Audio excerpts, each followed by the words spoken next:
सुप्रभात। सुधा सक्सेना का प्रातःकाल का आप सबको सादर सप्रेम नमन और राम राम जी। प्रत्येक मनुष्य अपने जीवन में उन्नति करना चाहता है, आगे बढ़ना चाहता है, लेकिन जिनका लक्ष्य सुदृढ़ है, आत्मविश्वास परिपूर्ण है, मन एकाग्र है, वही उन्नति के मार्ग पर बढ़ते जाते हैं और अपनी मंजिल को हासिल कर पाते हैं।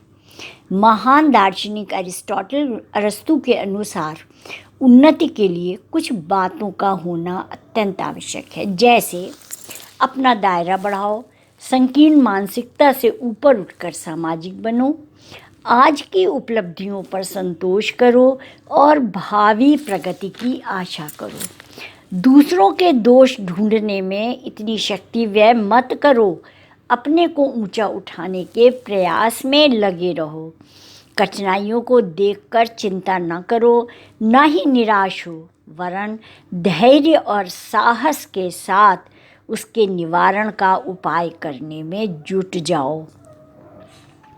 हर किसी में अच्छाई खोजो और उससे कुछ सीख कर अपना ज्ञान और अनुभव बढ़ाओ। उन्नति का सही मार्ग यही है।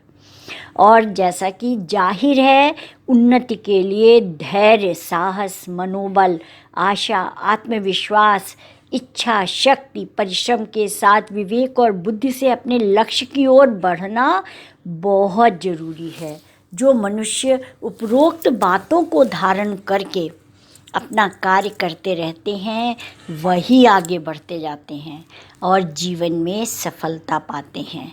लेकिन जो आने वाली समस्याओं और कठिनाइयों से घबराकर धैर्य और साहस खो देते हैं, वे वहीं थमकर टूट जाते हैं, बिखर जाते हैं।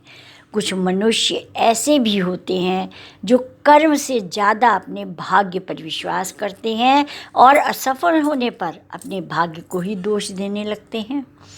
लेकिन इसे सत्य और व्यवहारिक नहीं कहा जा सकता है। हमारे अच्छे कर्म हमारे भाग्य का स्वयं एवं निर्माण कर देते हैं। संसार में जितने भी सफल मनुष्य और महापुरुष हुए हैं, वो चाहे जिस भी क्षेत्र के रहे हों, वे कभी भी कठिनाइयों से घबराए नहीं, बल्कि उनका सामना और समाधान करके अपने लक्ष्य की ओर बढ़ते रहे। कोई भी काम आप अगर करते हैं, उसमें बाधाओं का आना, कठिनाइयों का आना स्वाभाविक है और हमें उन समस्याओं का समाधान करते हुए जो हमने सोचा है उसके लिए रास्ते निकालने हैं। वो जो आगे बढ़ने का रास्ता है, वही उन्नति का रास्ता है। बिना कांटों के तो कोई मार्ग है ही नहीं और उन कांटों को निकालना ही उन्नति करना है। हमें दृढ़ संकल्प के साथ आगे बढ़ना है। जो कुछ हमने सोचा है उस कार्य को करने के लिए सही सामंजस्य और सही क्रिया प्रक्रिया की आवश्यकता होती है, या कहना चाहिए मैनेजमेंट की आवश्यकता होती है। और यदि हमारा मस्तिष्क सही प्रकार से उसमें मैनेजमेंट कर लेता है, तो हम उन कार्यों को सही ढंग से करते जाते हैं और उन्नति का मार्ग प्रशस्त करते जाते हैं। आज इतना ही। धन्यवाद।